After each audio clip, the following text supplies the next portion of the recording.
Desde nuestros estudios en la Torre 3 de Plaza Claro, en Bogotá, esto es Red Más Noticias, primera emisión. 6 en punto de la mañana, amanece en Colombia y estamos listos, preparados para esta primera emisión de Red Más Noticias, llegando a la mitad de semana. Hoy es miércoles 6 de enero, sí señores, día de los Reyes Magos, y hay muchas informaciones. La noticia positiva la dio ayer el presidente Iván Duque. El INVIMA ha aprobado el uso de emergencia de la vacuna de Pfizer.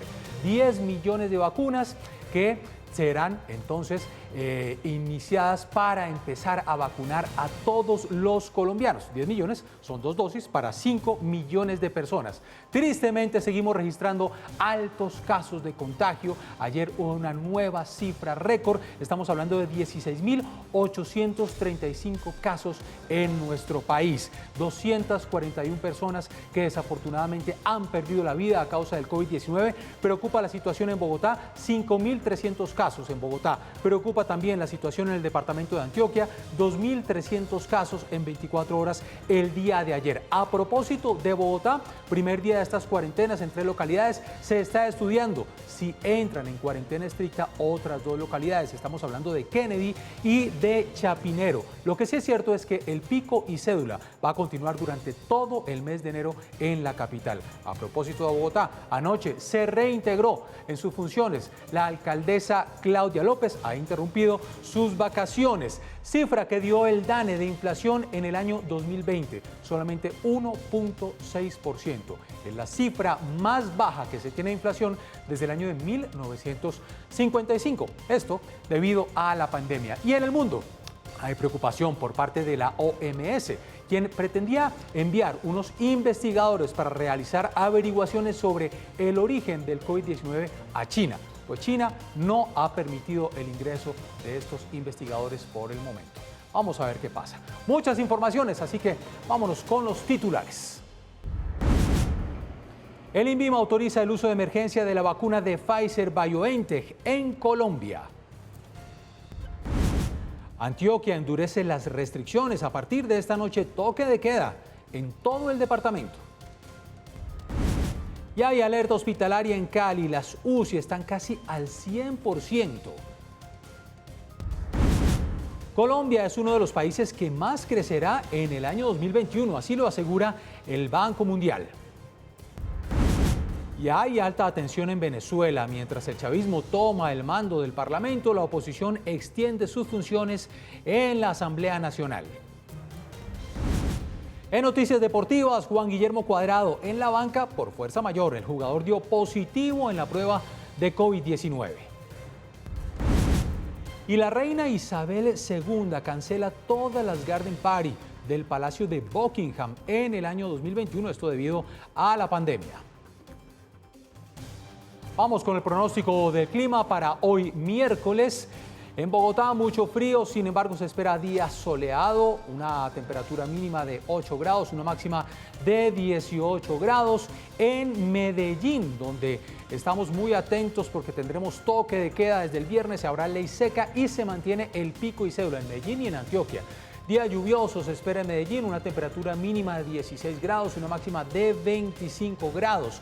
En Cali también hay medidas, ya les estaremos hablando de las medidas en el Valle del Cauca, y en Cali se esperan lluvias, una temperatura mínima de 20 grados y una máxima de 30 grados.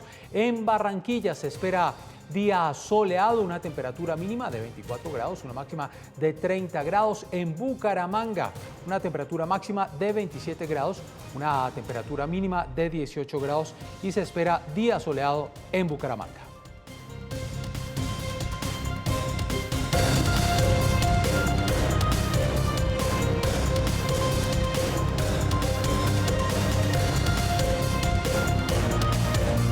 Aquí comienza Red Más Noticias.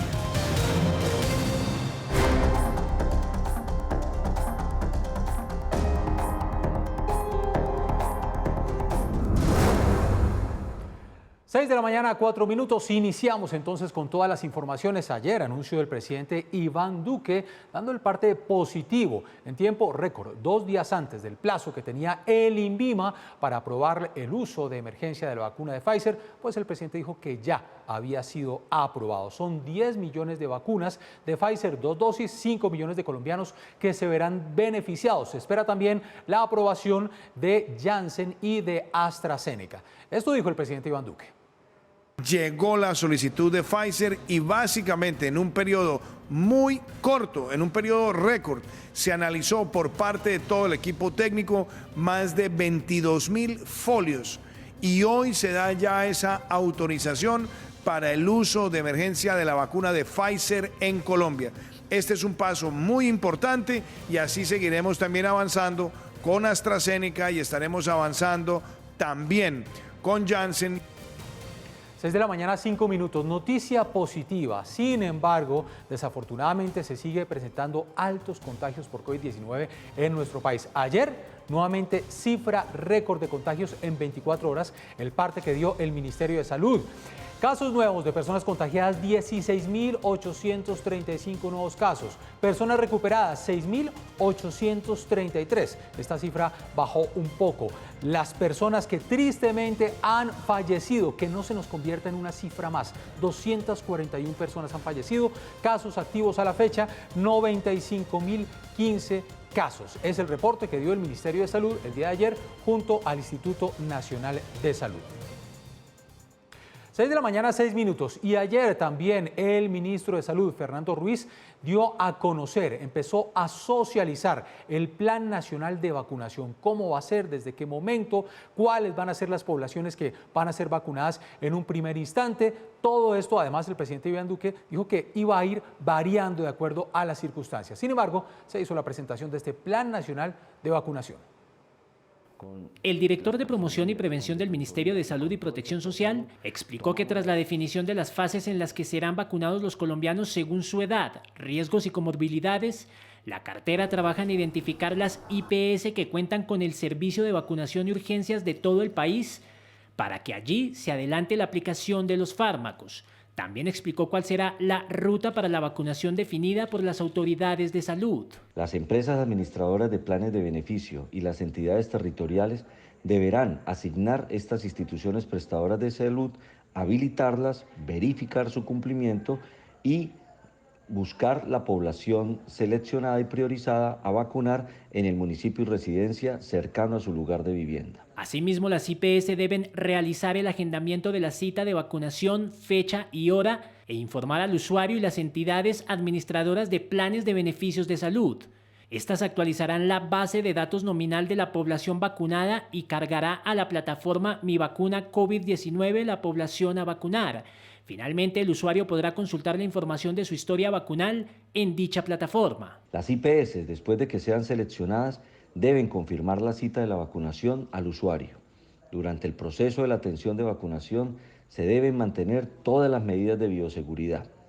Previamente se debe explicar al usuario el procedimiento de la vacunación, así como diligenciar y firmar un consentimiento informado. Para la aplicación de la vacuna, el programa ampliado de inmunización PAI ha estandarizado las recomendaciones de vacunación segura en todos sus puntos de vacunación.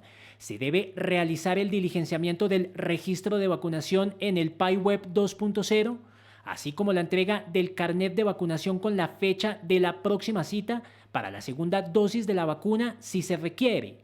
Una vez vacunada la persona, durante los primeros 30 minutos se observará al paciente y se realizarán todos los esquemas de promoción y prevención definidos en la ruta de promoción y mantenimiento de la salud. Plan Nacional de Vacunación presentado entonces ayer por el Ministerio de Salud. 6 de la mañana, 9 minutos. Volvemos a Bogotá. Ya estamos entrando en el segundo día de cuarentenas estrictas de 3 localidades. Sin embargo, en la mira de las autoridades ya aparecen nuevas localidades ante los altos casos de contagio y la velocidad de contagio del coronavirus. Estamos hablando de las localidades de Kennedy y Chapinero. Esto además ante la preocupación por la alta ocupación de las unidades de cuidado intensivo por coronavirus. Desde ya el distrito analiza las localidades donde tentativamente y tras análisis epidemiológicos entrarían en cuarentena estricta, como hoy lo hicieron Usaquén, Suba y Engativá. Otras localidades que tienen dificultades y que en estos momentos tienen también indicadores preocupantes en materia de salud son Chapinero y Kennedy, pero la evaluación epidemiológica es que con un aislamiento preventivo en todo Bogotá de quienes regresan, con un aislamiento obligatorio en estas 3 localidades y por supuesto con medidas que nos pidió el gobierno nacional incorporar a las medidas sanitarias, tales como la restricción al expendio y consumo de bebidas embriagantes durante este puente de Reyes. Kennedy alberga el 13,5% de los casos positivos en Bogotá, con 64.403 contagios, 3.200 activos. Chapinero, aunque con menos casos, 11.427 en total, concentra fiestas ilegales y otros episodios de indisciplina social. Pero la mayor preocupación de la alcaldía es el desborde de las unidades de cuidado intensivo. En caso de alcanzar una ocupación del 85% de UCIs COVID, que insisto, el día de hoy amanece con una ocupación del 79,6%, tendremos una reunión extraordinaria con el Comité Epidemiológico Distrital y Nacional para evaluar medidas adicionales. Así las cosas, Bogotá está a prácticamente 5 puntos de llegar a la alerta roja, que obligaría a tomar medidas más extremas como cerrar la capital de nuevo. La alerta roja hospitalaria habilita medidas sanitarias, para eso es que se declara.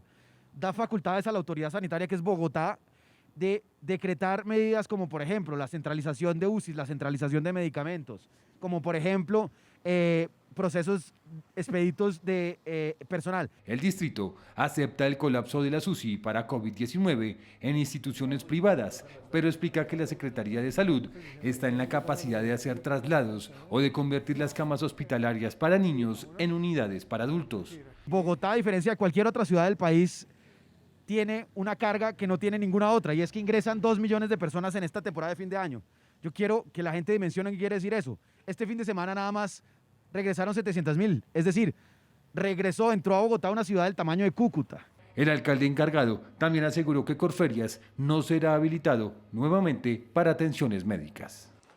6 de la mañana, 12 minutos. Pues ahí tienen ustedes, ya estamos entrando en el segundo día de esta cuarentena estricta para 3 localidades. Estamos hablando de Engativá, de Suba y de Usaquén. Ayer se realizaron comparendos pedagógicos, pero atención, porque a partir de hoy hay que pagar una multa que son 932.000 pesos. El balance el día de ayer, 120 comparendos a personas por incumplir las medidas, 32 vehículos multados por transitar sin ser parte de las respectivas excepciones. ¿Qué pasó con el Transmilenio? Su operación se redujo, su uso se redujo en un 19% y se suspendió temporalmente la actividad económica de 28 establecimientos de comercio por incumplir con la medida de pico y cédula que, le recordamos, ha dicho la alcaldía, va a estar vigente durante todo el mes de enero. El balance del primer día, les repito, a partir de hoy ya no comparendos pedagógicos, sino que hay que pagar una multa, 932.000 pesos. Y es que con esta nueva cuarentena estricta en 3 localidades, y les recordamos que están en estudio 2 localidades más, Kennedy y Chapinero, pues varios son los comerciantes que se han visto afectados. Red Más Noticias hizo recorrido por una de las localidades que está en cuarentena estricta y esto fue lo que encontró. Afectados se han visto los comerciantes de las 3 localidades de Bogotá que entraron a cuarentena hasta el 17 de enero. Varios de ellos señalaron que después que diciembre fue un mes en el que lograron medianamente reactivarse, ahora nuevamente empiezan las penurias económicas. Como lo ves, está solo y pues la gente no llega a comer y solo para domicilio, entonces nos ha ido como mal. Las ventas han bajado bastante porque siempre en las mañanas y en las tardes pues, es full, entonces en este momento pues se siente la soledad bastante. Por ejemplo, en la localidad de Engativá, pese a que decenas de negocios se ven así, cerrados, hay quienes le hacen la trampa al centavo, en su mayoría los trabajadores informales que sacan sus productos a la calle e intentan vender algo, así las avenidas estén desocupadas. Hay quienes dicen que este segundo pico de contagio llegó para afectarles nuevamente el bolsillo. Eso nos afecta totalmente, la verdad sí, porque uno, pues yo salgo acá, pero ¿a quién se le vende? Solo vea. Incluso los dueños de negocios que están entre las excepciones y pueden abrir, ven afectadas sus ventas. Totalmente nos hemos visto afectados porque igual los clientes no salen, no es la misma fluidez de gente y total, o sea, nosotros tenemos servicio al cliente, pero no hay clientes. Pero hay otros que a pesar de la expresa y obligatoria medida de mantener cerradas sus puertas, como por ejemplo este local de expendio de licores, no le importó saltarse las reglas. Cuando fueron sorprendidos con la música a todo nivel y su negocio abierto, las diferentes excusas no se hicieron esperar. Señor, este local es de venta de licor, ¿por qué lo tiene abierto? Porque venían a hacer un arreglo de TV. Pero para arreglar el televisor tienen que abrir la puerta. No, está cerrado, vecinita. Pero está abierta, todos estos locales están cerrados. ¿Ustedes por qué tienen las puertas abiertas? Tenemos la reja puesta. Pero veo que sus puertas están abiertas, o sea, estas puertas vemos que están abiertas, tienen música. ¿Por qué? Si estamos en cuarentena. O sea que no podemos poner música. Qué pena. Deberían tener las puertas cerradas. Bueno, vecino, qué pena.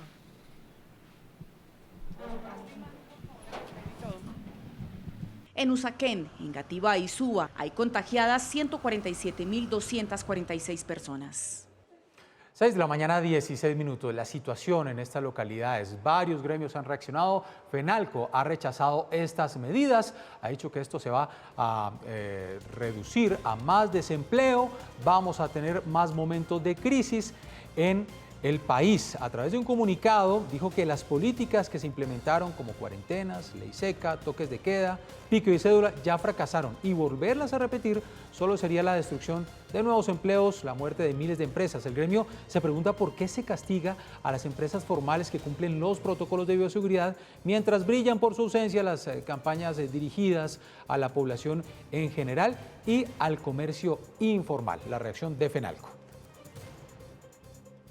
6 de la mañana, 16 minutos. Seguimos con las reacciones. Los gremios, las personas, empleos, empresas que se han visto afectadas a raíz de esta pandemia que no termina y nuevas medidas restrictivas ante el aumento de casos de contagio. Queremos saludar al doctor Guillermo Gómez París, él es el presidente de ACODRES. Doctor Gómez, gracias por atendernos. Un feliz día. Feliz día para ti, todo el equipo y la audiencia. Pues ya veíamos la reacción de FENALCO. Queremos saber su reacción, los cierres que se están teniendo en estos momentos, segundo día de cuarentena estricta, en 3 localidades y además lo que han dicho las autoridades es que entran en estudio otras 2 nuevas localidades, Kennedy y Chapinero. ¿Cómo se ven afectados ustedes? La afectación es brutal, no tenemos otro término para describirlo. En solo estas 3 localidades se ven afectados 4.000 establecimientos gastronómicos. Eso al menos va a poner en riesgo 22.000 empleos. Estamos hablando de pérdidas diarias de 6.400 millones de pesos.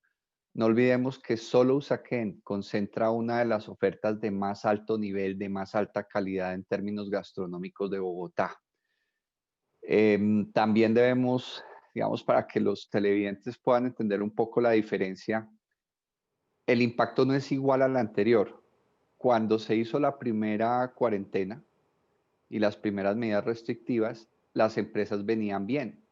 Teníamos un ritmo de crecimiento interesante. Y en este momento venimos de una etapa muy mala, porque durante todas las etapas de cuarentena y restricciones, lo único que acumulamos fueron deudas. Entonces, para volver a abrir, nos tuvimos que endeudar mucho más de lo que nos generó la pandemia. Sí. Y en ese proceso de tratar de sobrevivir, que vuelvan y nos cierren, es como coger a un enfermo moribundo y quitarle el oxígeno. Entonces el riesgo de quiebras de muchísimas empresas se hace latente y pues esto no va a solucionar ni va a contener de manera suficiente el ritmo de contagio, porque como lo expresa muy bien FENALCO, yo no diría que son medidas fracasadas de ninguna manera. Creo que las autoridades echan mano de lo que tienen. Sí. Y estamos frente a una problemática seria, pero no puede ser a costa del sector privado, que es el que paga impuestos y genera empleo. Sin embargo, muchos se preguntan, bueno, todos debemos poner de nuestra parte en un momento difícil. En ese sentido, ¿ustedes qué están dispuestos a poner de su parte a pesar de que se vean tan afectados? Es que hemos puesto de nuestra parte desde el día 1. y por esa razón trabajamos alternativas que de todas maneras nos afectan nuestra operación y nuestra rentabilidad, como es el caso de los protocolos de bioseguridad. A los restaurantes, al que mejor le va con protocolos, le tocó reducirse a la mitad de las mesas y esa reducción lo pone en una situación de supervivencia. No nos imaginemos los restaurantes como minas de oro que producen plata ilimitadamente. Los restaurantes tienen unas estructuras de costos muy robustas que hacen que su ganancia sea muy marginal. Nosotros dependemos del volumen de venta porque no tenemos productos que sean suntuosos. Nos ajustamos a los precios de mercado y entonces cuando nos reducen a la mitad por protocolos de bioseguridad, estamos haciendo un aporte importantísimo. Otro aporte que va más allá del sacrificio económico, y es que nos convertimos en laboratorio de implementación Sí. de buenas prácticas de autocuidado, porque un cliente que entra a nuestro establecimiento está obligado a cumplir protocolos de bioseguridad, mientras que ese cliente llega a su casa y se relaja totalmente. Hoy los hogares son la principal fuente de contagio de COVID. ¿Qué tanto afecta, doctor Gómez, que los anuncios se hagan tan encima? Es decir, esto es de un día para otro, otra vez volver a cerrar. Mire, es lo peor de todo. Usted acaba de mencionar, acaba de poner el dedo en la llaga por una razón importante. Nosotros no funcionamos con mercancía no perecedera, es decir, no somos un almacén de electrodomésticos que se cierra y no se le van a pasar sus electrodomésticos. Nosotros funcionamos con alimentos perecederos, con alimentos que deben estar frescos para servírselos a clientes. Cuando nos cierran de un día para otro, todo el stock, todo el inventario que tenemos se va a perder. Y claro, nos dicen, pero ¿de qué se quejan si tienen domicilio? Los domicilios apenas representan el 10% de lo que se vende. Entonces es un golpe muy fuerte que, como lo dije al comienzo, para una empresa que está acumulada en deudas, que tuvo que sobreendeudarse para volver a abrir y le hagan perder sus inventarios, es mortal, es un golpe mortal. Y también para el cliente, no solamente nos vemos afectados nosotros, los clientes que tenían hechas reservas para Sí. estos días, hubo que cancelarlas de un día para otro y esto no solamente generó molestias, ira, sino que se va a ver lesionada la imagen del restaurante frente a su cliente por una medida que no está en nuestras manos. ¿Ustedes tienen un estimado de pérdidas en dinero a raíz de estas nuevas cuarentenas estrictas en 3 localidades de Bogotá? Sí, lo que proyectamos nosotros es que vamos a tener pérdidas del orden de 83.000 millones de pesos. No sabemos cuántos empleos se pueden afectar por un detalle importante, y es que los equipos de trabajo son tan fundamentales en la operación de un negocio gastronómico que los empresarios han aportado su más alto sacrificio para no perder empleo. Entonces, muy seguramente los empresarios que aguanten esta nueva medida van a tratar de sostener sus equipos a como de lugar, pero van a haber otros que no van a aguantar, se van a quebrar y ahí se van a perder un volumen de empleos indeterminado que desafortunadamente tendremos que hacer el balance al final de estas cuarentenas. Desafortunadamente a veces pagan justos por pecadores. ¿Cuál es la situación, y mucho más en un cierre como estos, de un comercio formal? Ustedes que son formales versus el informal, que también se sigue presentando y que no tiene los protocolos. Sí, lo que pasa es que el informal no asume los costos que tiene una empresa formal. La empresa formal paga arriendo, paga nómina con seguridad social, paga impuestos, paga servicios públicos. El informal, que no es nuestro enemigo, nosotros en gastronomía no vemos al vendedor informal como un enemigo, antes es un aliado, pero es una persona que no tiene que asumir estos costos. Entonces, si le dicen, usted no trabaja hoy, pues no va a adquirir deudas de arriendos ni de servicios públicos, ni le va a llegar Saico a Simpro a preguntarle o a decirle, muéstreme que pagó la música que pone en su establecimiento. El informal sale a vender y si le dicen cierre, pues levanta su puestico y se reubica o algo hace. En cambio, nosotros que tenemos que sostener todo este andamiaje comercial de arriendos, de servicios públicos, mire, un tema muy especial. nosotros vimos a la alcaldesa de Bogotá hace un par de meses promoviendo una papatón y se puso un bulto de papa en el hombro diciendo, mire, ayudemos al campo colombiano. Pues que uno de los canales de comercialización más importantes de los productos del campo somos los restaurantes. Cuando se cierran los restaurantes, se dejan de vender los productos del campo. Entonces, hay toda una cadena detrás de la operación de restaurantes que se colapsa de la formal, ¿no? Que se colapsa y ese es, digamos, como el daño que se da enorme frente a una medida de estas. El informal tiene una flexibilidad y démonos cuenta que de todas maneras una persona informal que está dedicada a la gastronomía está en una actividad de supervivencia y obviamente ellos también se ven afectados. Lo que pasa es que no asumen ni estos costos que estoy resumiendo, ni protocolos de bioseguridad porque ¿cómo lo hacen? Sí, lo máximo que pueden hacer es ponerse un tapabocas. Doctor Gómez, finalmente, ¿cuál es su mensaje? Porque nos vemos abocados a estas medidas que se están tomando porque tenemos altos contagios y está en vilo pues, la salud de todos. Sin embargo, también ustedes se ven afectados. ¿Cuál sería su mensaje para las autoridades que tienen que tomar estas medidas, pero también para la población en general, que en últimas es la que, no digamos que por culpa de ellos, sino por falta de cumplir con estos protocolos, pues nos vemos en estas, de que tengamos nuevamente que cerrar y tengamos que pagar justos por pecadores, vuelvo y repito. Nuestro mensaje es, para problemas de ciencia, soluciones con ciencia. Es decir, no entendemos por qué después de aprobado un protocolo de bioseguridad en concertación con el Ministerio de Comercio, el Ministerio de Salud y nosotros, se implementan los protocolos que reducen el riesgo al máximo de contagio y sin embargo nos tienen que cerrar como si nosotros fuéramos los focos de contagio. Está demostrado que los hogares hoy son el principal foco de contagio.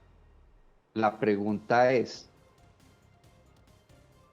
¿para qué se implementaron esos protocolos? Entonces, mi petición muy respetuosa a las autoridades es respaldemos esos protocolos, veamos los restaurantes como un laboratorio de implementación de buenas prácticas de autocuidado, porque la gente llega a la casa y se relaja, se quita el tapabocas, no se lava las manos, recibe visita, que ha sido como la principal causa de contagios tristemente en esta temporada. Entonces, hombre, busquemos un balance, la economía no se puede destruir a punta de este tipo de medidas. Y claro, cierro diciendo esto, la gente no está ayudando. Las cifras lo que demuestran es que la gente no está ayudando. Entonces, no cercenen lo que puede ser un laboratorio de aprendizaje y de implementación de protocolos como es un restaurante y promuevan los hogares como sitio seguro cuando sabemos que no es así. Pues doctor Guillermo Enrique Gómez, presidente de Acodres, gracias por estar en Red Más Noticias. Estamos muy pendientes de su sector y ojalá no tengamos más cierres y mejore el panorama. Un feliz día. Lo mismo, un feliz año y ojalá nuestro país salga pronto de esta situación. Ojalá así sea. A problemas de ciencia con ciencia, nos dice nuestro invitado. 6 de la mañana, 28 minutos. Noticias en la capital. Anoche retomó funciones la alcaldesa Claudia López. Ha interrumpido sus vacaciones, iban hasta el Puente de Reyes. Sin embargo, decidió regresar antes al país y retomar funciones. Muchos se están preguntando si va a guardar también un aislamiento estricto durante por lo menos 7 días, como lo recomendó las mismas autoridades de la alcaldía. Dice la alcaldesa Claudia López a través de su cuenta de Twitter: agradezco a Luis Ernesto Gómez, a Alejandro Gómez, el secretario de Gobierno, el secretario de Salud, y a todos los equipos de trabajo con quienes hemos estado coordinando las medidas de cuidado en Bogotá, que reasumo presencialmente desde esta noche. Felicitaciones al Aeropuerto El Dorado por la correcta aplicación de las reglas y de los protocolos. 6 de la mañana, 29 minutos, y ante las medidas que se han tomado en la capital de los cierres de cuarentena estricta en 3 localidades, pues hay preocupación por el regreso a los colegios. Es decir, ¿qué va a pasar entonces con los colegios? De esa zona suspendieron el regreso de los alumnos a las aulas. Van a volver por lo pronto hasta el 25 de enero. Son 404 colegios privados y de calendario B, ubicados en las 3 localidades que se encuentran en cuarentena, los que tenían todo listo para iniciar clases el próximo 12 de enero. Sin embargo, con la nueva medida decretada por el distrito, estos ahora deberán iniciar sus clases de manera virtual. Al aplazamiento de regreso a clases deberán acogerse 65 colegios de Usaquén, 114 de Suba y 61 de Engativá. Hay 695 entidades educativas en Bogotá ya registradas por el distrito para iniciar clases con modalidad de alternancia. De esos, 444 son privados y de calendario B. La cuarentena estricta en estas 3 localidades deberá ser cumplida incluso por jardines infantiles. La Secretaría de Educación señaló que aunque el regreso a clase ya no será la próxima semana, para las 3 localidades en emergencia se reanudará el próximo 25 de enero. 6 de la mañana, 30 minutos. En esta primera emisión de Red Más Noticias cambiamos de tema. La empresa de cementos Argos deberá pagar una multa de $20 millones tras admitir ante el Departamento de Estados Unidos que conspiró para fijar precios, para amañar licitaciones en venta de concreto premezclado en el sur del distrito de Georgia. La filial en Estados Unidos de la compañía colombiana Argos admitió ante las autoridades de ese país que participó para fijar precios y manipular ofertas en licitaciones de concreto premezclado que se realizaron en el estado de Georgia. Según el reporte dado a conocer por el Departamento de Justicia, Argos USA, compañía ubicada en Alpharetta, un suburbio en el condado Fulton del estado de Georgia, participó en la conspiración para fijar precios, aparejar licitaciones y asignar mercados para las ventas de concreto premezclado. El cargo del delito mayor que presentó el Tribunal del Distrito de Estados Unidos en la ciudad de Savannah señala que los empleados de Argos y otras compañías coordinaron la emisión de cartas de aumento de precios a los clientes, cobrando cargos por combustible y tarifas ambientales, presentando ofertas a precios no competitivos.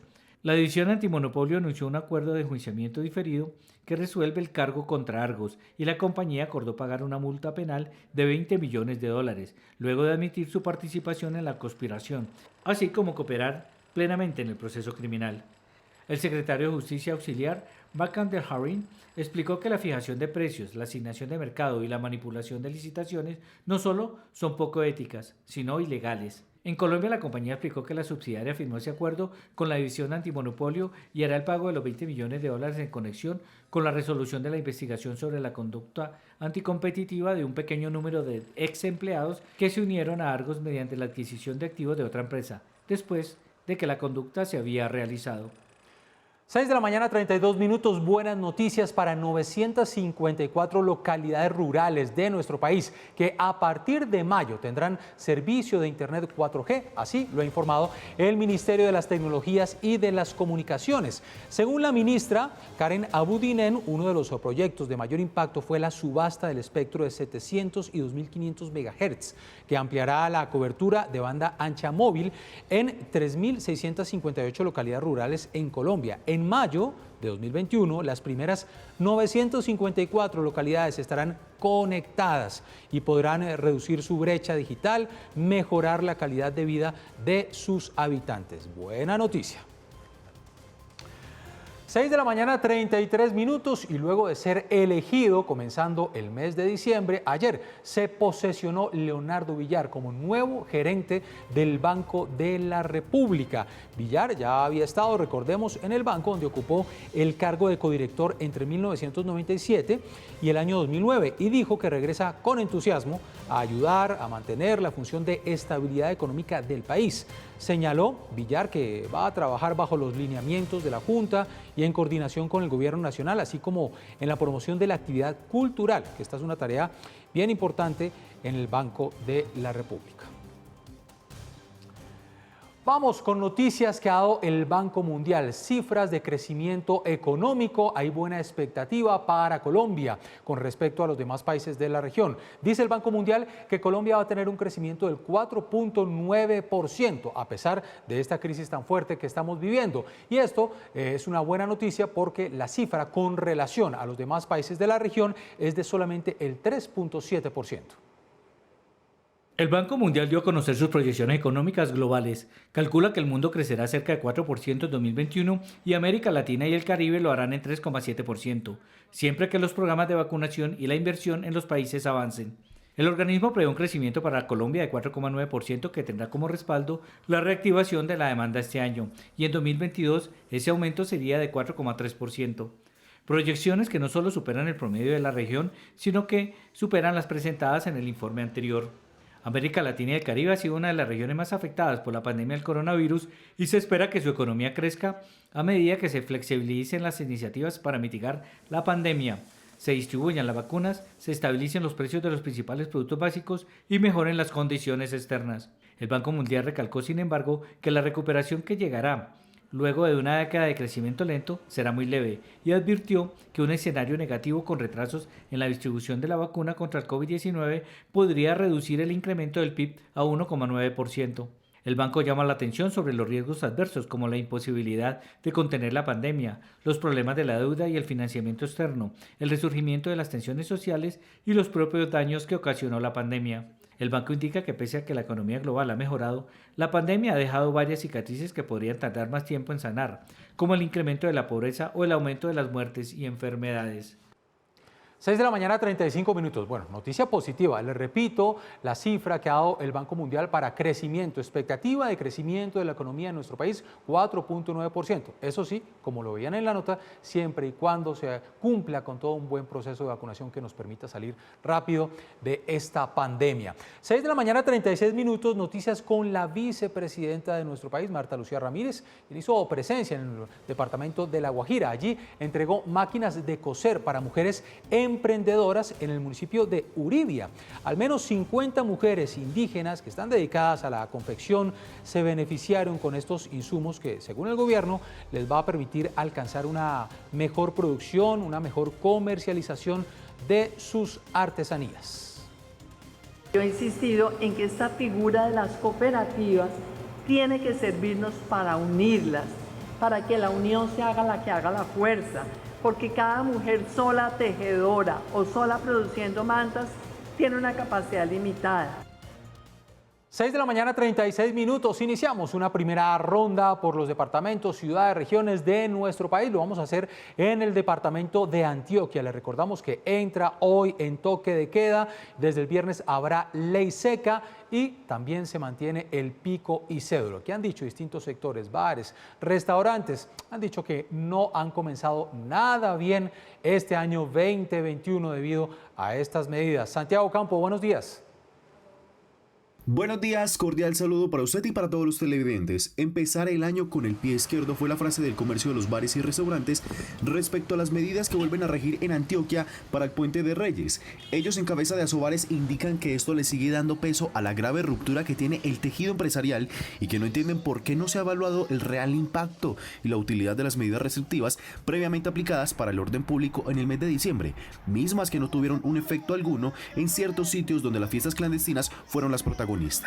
Por otro lado, la Personería de Medellín argumenta que es adecuada la decisión porque va en pro de la vida, misma que está en alto riesgo porque en Antioquia llaman la tercera ola del coronavirus.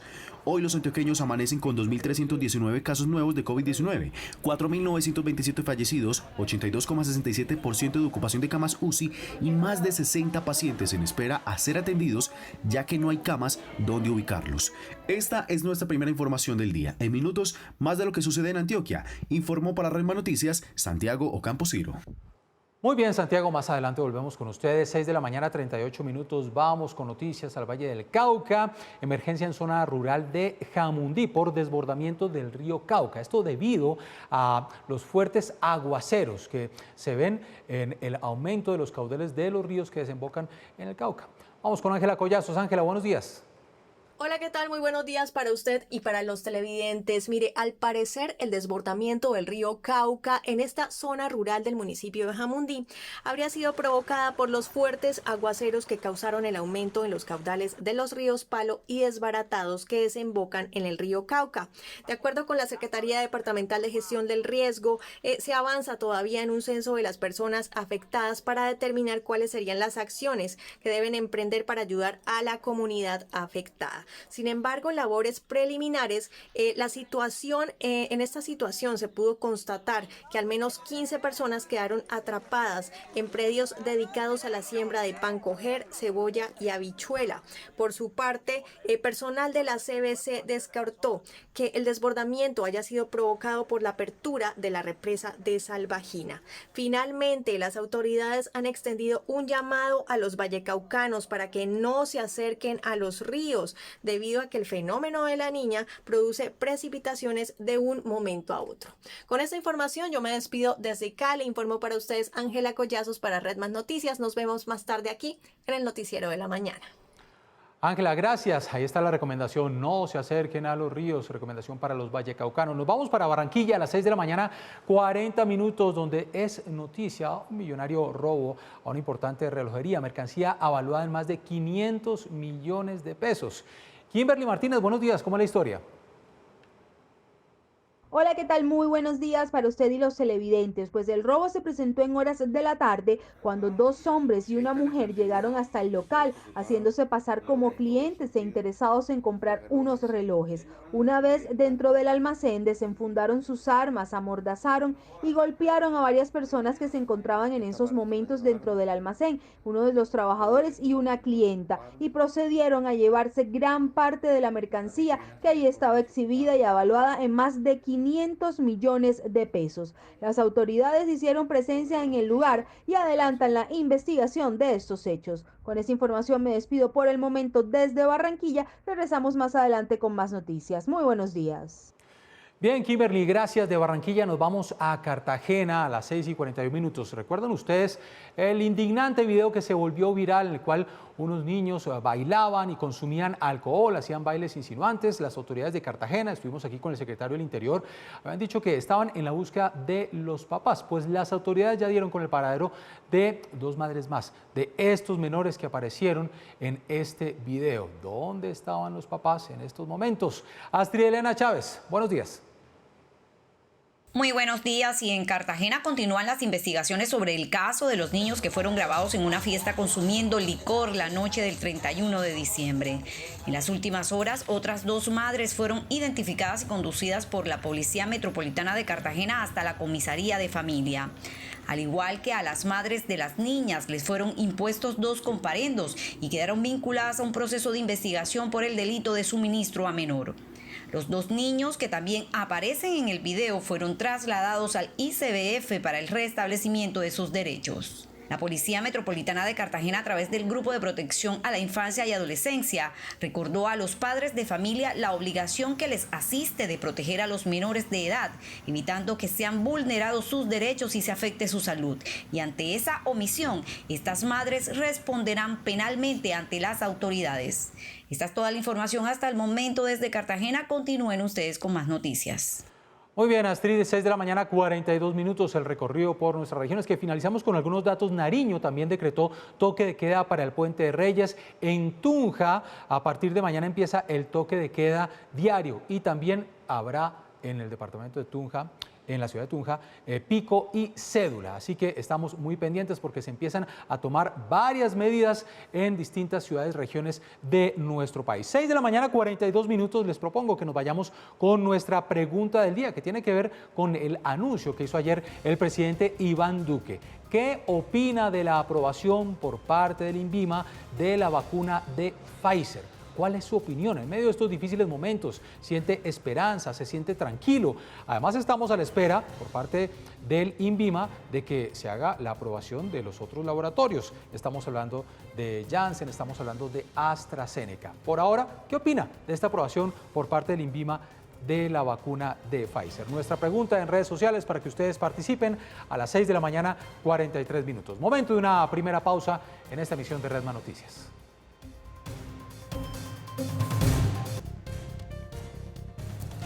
Seis de la mañana, 46 minutos. Antes de nuestra pausa hacíamos recorrido por las regiones del país y les contábamos las distintas medidas que se están tomando. Una de ellas muy importante en el departamento de Antioquia: toque de queda, ley seca, se mantiene el pico y cédula. Queremos saludar a esta hora a Luis Fernando Suárez, el gobernador encargado de Antioquia. Gobernador, gracias por atendernos, un feliz día. Jenner, buenos días para usted, para todos los oyentes de Red Más. Bueno, ¿cómo quedan entonces estas medidas para el departamento de Antioquia, para sus municipios? Toque de queda, ley seca y pico y cédula. Así es, Jenner, así es. Nosotros, lo primero que yo destaco, Jenner, es la disposición de todos los alcaldes del departamento. Esta medida se toma de común acuerdo con todos los alcaldes, los 125 alcaldes del departamento, en un ejercicio de diálogo y de concertación. Sabemos que se siguen haciendo algunos sacrificios, pero son necesarias las medidas. En primer lugar, tenemos el toque de queda por la vida todos los días a partir de hoy 6 de enero y hasta el lunes festivo 11 de enero, todos los días de 10 de la noche a 5 de la mañana. En segundo lugar, el pico y cédula con números pares e impares como venía operando en el departamento. Y en tercer lugar vamos a tener para el puente festivo de Reyes entre el día viernes 8 de enero a las 10 de la noche y el lunes festivo 11 de enero a las 11:59, ley seca para todo el departamento. Adicionalmente, mantenemos la alerta roja hospitalaria en el departamento hasta el 14 de enero próximo. Gobernador, hablando de esa alerta roja hospitalaria, ¿cómo amanece hoy el departamento de Antioquia en la ocupación de las unidades de cuidado intensivo? Sobre el 82, 83% en todo el departamento, pero lo más crítico es que el área metropolitana del Valle de Aburrá, donde se concentra la mayor parte de los casos activos, tiene una ocupación del 85, 86%, y el oriente del departamento, que es la segunda región con mayor nivel de afectación, está en el 98%. De esos porcentajes, gobernador, ¿cuáles son los porcentajes de ocupación de enfermos por COVID?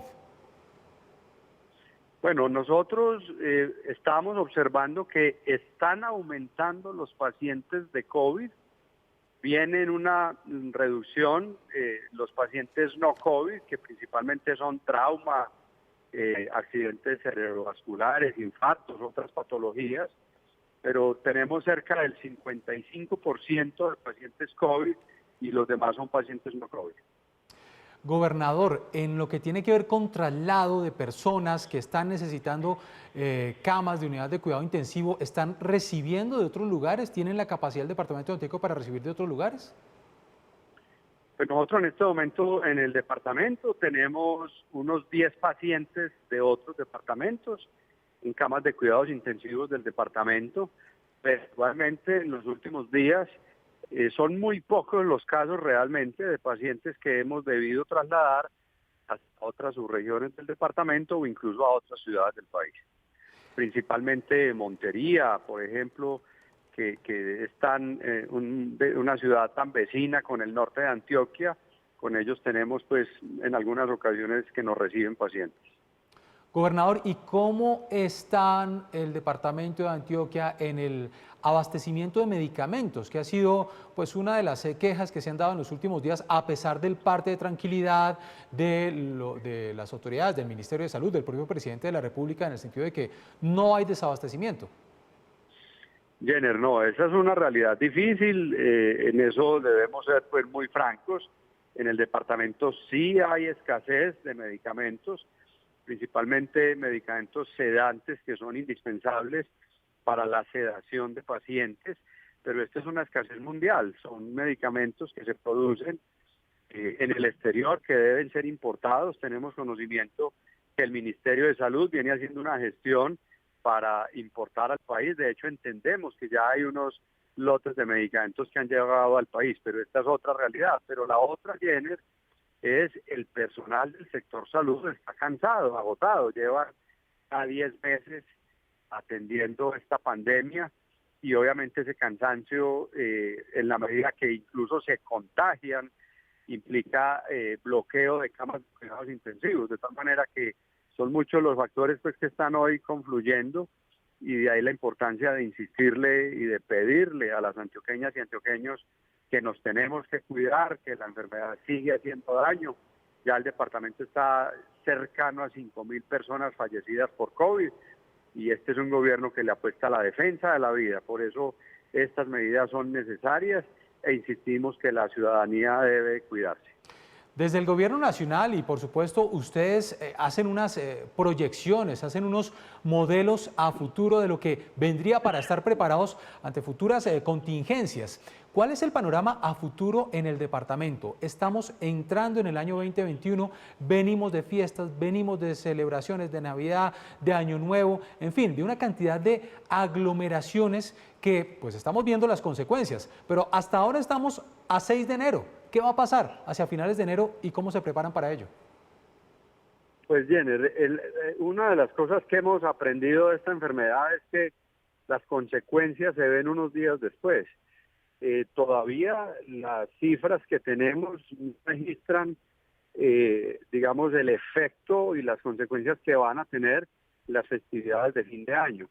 En los próximos días, con absoluta seguridad, se va a registrar un incremento de casos. Antioquia está reportando hoy por clima de 2.000 todos los días, 2.500, 2.600 por encima, de tal manera que creemos que vienen días críticos y nuevamente de ahí la importancia de tomar estas medidas restrictivas, las cuales estaremos analizando ese lunes, ese martes, para definir si es necesario mantener estas medidas o incluso poner medidas más restrictivas. Muy bien, gobernador. 2 preguntas finales. La primera, usted fue víctima del COVID. ¿Cómo está su salud? ¿Ha tenido alguna especie de secuela, de efectos secundarios o que de pronto recaiga en motivos de salud? Y la segunda, ¿en dónde está el gobernador Aníbal Gaviria? Bueno, yo padecí el COVID en julio del año pasado. Tuve, digamos, un susto porque debí ser hospitalizado. Estaba haciendo un proceso inflamatorio severo. Silencioso, y esta es otra cosa pues que yo quiero aprovechar su audiencia para decir, esta es una enfermedad muy peligrosa, muy traicionera. Yo prácticamente no tenía síntomas fuertes y tuve que ser hospitalizado, pero gracias a Dios estoy muy bien, totalmente recuperado. Las pruebas de función pulmonar, los TAC que me hicieron, pues nos permiten dar, digamos, ese parte de victoria, pero lo otro, Jenner, nos debemos seguir cuidando porque se empiezan a documentar casos de personas que se reinfectan o que incluso saliendo de alta vuelven y agudizan su estado de enfermedad. Por eso nos tenemos que seguir cuidando aunque hayamos tenido la enfermedad. Y el señor gobernador está aislado, tiene un aislamiento preventivo. Uno de sus hijos resultó positivo de COVID el fin de semana, de tal manera que está aislado en casa con toda su familia, guardando todas las medidas de precaución. Perfecto, gobernador encargado, hecha esa aclaración. Luis Fernando Suárez, como siempre le agradecemos, gobernador, estos minutos en Radma Noticias y esperamos que nos vaya bien este puente festivo. Así es, Jenner, un abrazo para usted, saludo especial para todos sus oyentes.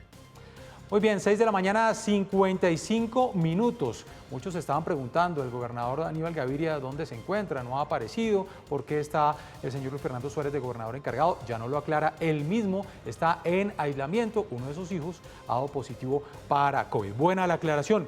6 de la mañana, 55 minutos. Mucha atención. Ayer tuvimos al secretario de Gobierno y ayer alcalde encargado de Bogotá, Luis Ernesto Gómez, y nos daba el parte de la ocupación de las unidades de cuidado intensivo en Bogotá. Nos decía 79%. Dijo el ministro de Salud, una vez se llegue al 85%, hay que prender las alarmas y hay que reunirnos, pues hay cifras que entrega el Colegio Médico de Bogotá y la Asociación Colombiana de Especialistas de Urgencia. La ocupación general, dicen ellos, de las UCI llegó al 85.3% y las camas de cuidado intensivo para COVID están en el 81.8%.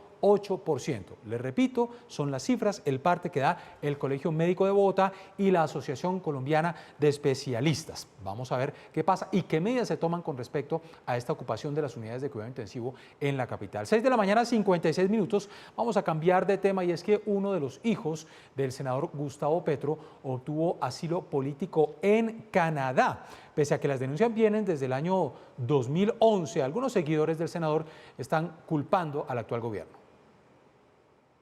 A pocos días de haber iniciado el 2021, Mariluz Herrán, una exmilitante del M-19 y madre de uno de los hijos de Gustavo Petro, recibió una noticia que calificó como agridulce.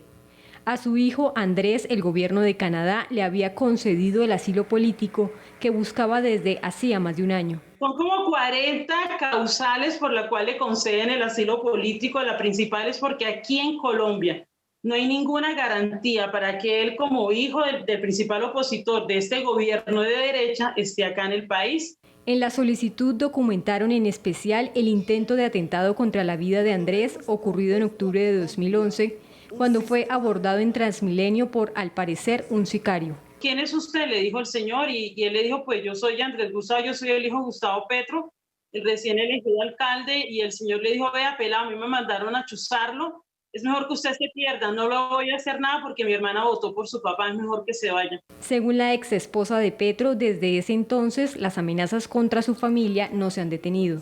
Ya en el 2019 llegó otra nueva amenaza, en mayo 28 del 2019, luego el 6 de octubre otra amenaza y el año pasado 2020 pues 3 amenazas.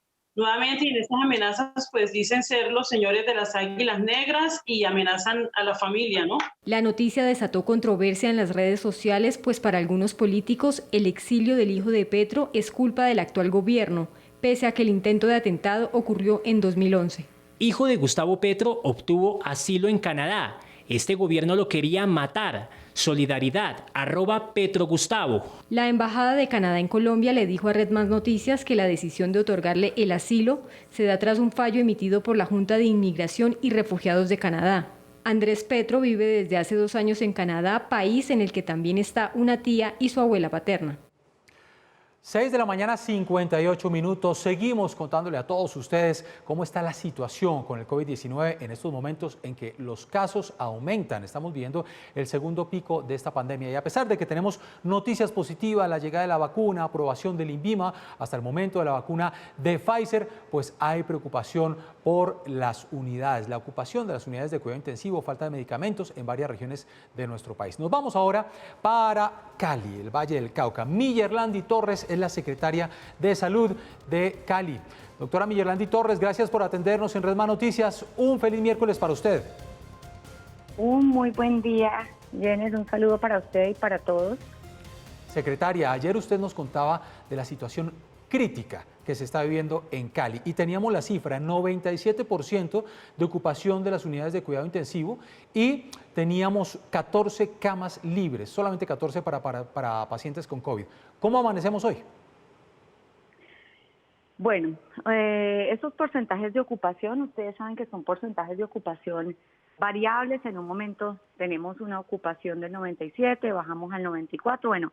Lo que tenemos al día de hoy es una ocupación que oscila entre 14 y 18 camas disponibles.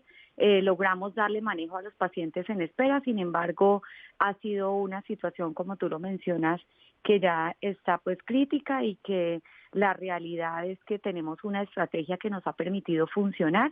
Sin embargo, necesitamos enviarle el mensaje a la comunidad de que es prioritario disminuir la velocidad de contagio, la velocidad de transmisión del virus, para poder tener en una semana o 2 semanas una tranquilidad alrededor de la ocupación de UCI. Allí hay que hacer una claridad porque muchas personas solamente se quedan con la cifra de contagio y de pronto tal vez esas cifras han sido hasta cierto punto favorables para Cali, pero no la velocidad de contagio. ¿Por qué no explicamos un poco eso? Bueno, lo que nosotros alcanzamos a ver con el número de casos reportados a través de las plataformas, a través de los sistemas de información, son los datos que reportan las IPS, las instituciones de salud, cuando le toman la prueba a una persona y esta persona es reportada en Sismuestras o en el sistema de información que existe a nivel nacional. Lo que estamos viendo con este número de casos podría decirse que es la punta del iceberg, ¿sí? No sabemos a partir de allí cuántas personas pueden haber más infectadas. El cálculo siempre es que podemos tener entre 3 y 4 personas más infectadas. Ese ha sido el cálculo desde el inicio de la pandemia y que obviamente por estas festividades, los últimos días después del 31 de diciembre, también tenemos una disminución de reporte por casos. Ya nos han manifestado las IPS que no han tenido recurso humano suficiente para reportar todo lo que ha procesado. De tal manera que Estos datos que vemos, esa disminución de casos reportados diarios puede deberse a estas situaciones que estoy manifestando. También recordemos que hace mucho rato se dijo desde el ministerio que la toma de pruebas iba a ser por un miembro de la familia y el resto de la familia o los que viven bajo el mismo techo se consideran positivos. Sí. De tal manera que podemos tener solamente el reporte de una de las personas, miembros de la familia, los demás no, porque la EPS corre a uno de los miembros de la familia, tal vez a los demás no se les ha tomado la muestra y estas personas son positivas y posiblemente derivan a UCI. Lo cierto es hoy, y la cifra más real y concreta que tenemos, son la ocupación de unidades de cuidados intensivos y la letalidad que se está manifestando. Secretaria, el abastecimiento de medicamentos, también teníamos entendido, usted lo manifestó, de que no se podía tener de pronto atención en algunas camas de cuidado intensivo porque no se tenían los medicamentos. ¿Cómo va el abastecimiento? Bueno, afortunadamente desde el fin de semana pasado, el día sábado, llegaron dosis de medicamentos, se hizo la gestión con un proveedor internacional, se están esperando que lleguen más y con esa compra que hizo la gobernación se logró darle un manejo a las UCIs, tanto de instituciones privadas como de instituciones públicas, teniendo, digamos, un parte de tranquilidad en este momento al respecto. Eso sí se ha logrado superar.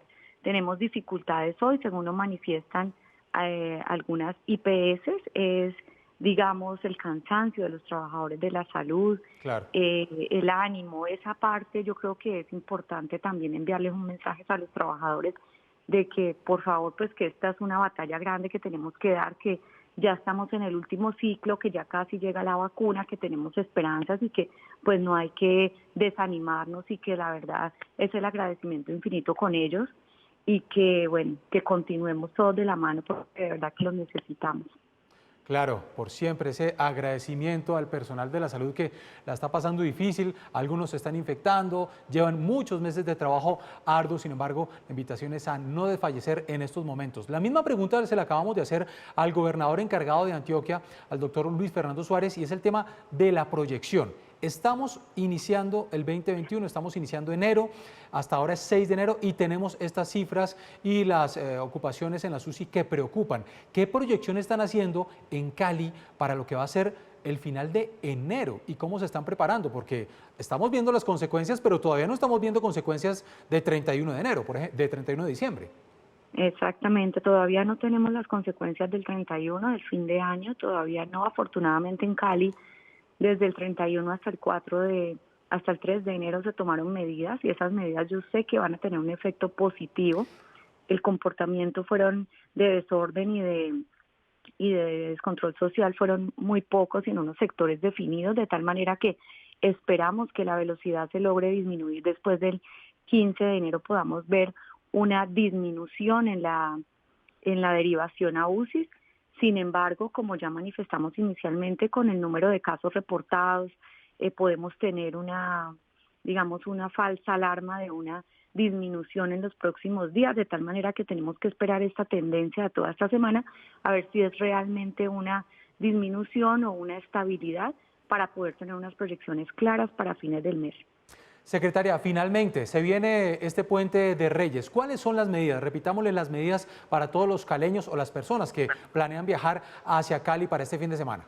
Bueno, en la ciudad de Cali las medidas desde las 10 de la noche hay ley seca todas las noches y toque de queda después de las 11 de la noche hasta las 5 de la mañana. Desde el próximo viernes 8 de enero el toque de queda y la ley seca empieza desde las 9 de la noche del día viernes hasta el lunes a las 12 del día, al mediodía, es decir, ley seca y todo, toque de queda todo el fin de semana hasta el momento y se prohíbe pues ir a los ríos, a los lugares que han sido tradicionalmente turísticos en la ciudad hasta la próximo a las 5 o 6 de la mañana. Pues esas, digamos, son las medidas regulatorias. La secretaria de Salud de Cali, Miyerlandi Torres, a quien le agradecemos estar acá en Red Más Noticias. Secretaria, gracias por toda su labor, un feliz año y esperamos nos vaya bien en Cali este fin de semana. A seguir las recomendaciones. Sí. Esperamos que sí, contar con la responsabilidad y la conciencia ciudadana. Muy buen día.